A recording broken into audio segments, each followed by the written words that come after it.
ஒரு சூப்பரான தோசை ரெசிபி தான் நம்ம எப்படி செய்யுதுன்னு பார்க்க போகிறோம். இந்த தோசையை நம்ம செய்கிறதுக்கு மாவை ஊற வைக்கவோ அரிக்கவோ இல்லை புளிக்க வைக்கவோ தேவையில்லைங்க. கொஞ்ச நேரத்தில் இது போல் கிறிஸ்பியாக டேஸ்டியாக தோசையை நம்ம செய்யலாம்.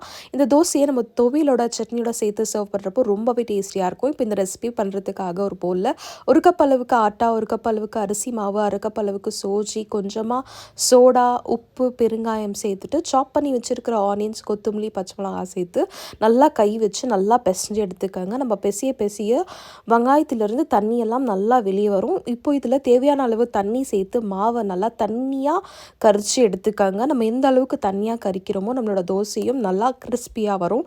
இப்போ ஒரு தவாக்கல்ல நல்லா சூடு பண்ணிவிட்டு தவா நல்லா சூடு ஏறினதும் மாவை ஊற்றுறப்போ இது போல் நல்லா மேலே தூக்கி ஊற்றிட்டு தேவையான அளவு எண்ணெய் இல்லை கீ போட்டு இதில் நல்லா கிறிஸ்பி ஆகிற வரைக்கும் தோசையை நல்லா தவா மேலே விட்டு சர்வ் பண்ணிங்கன்னா ரொம்பவே டேஸ்டியான இன்ஸ்டன்ட் தோசை ரெசிபி ரெடி.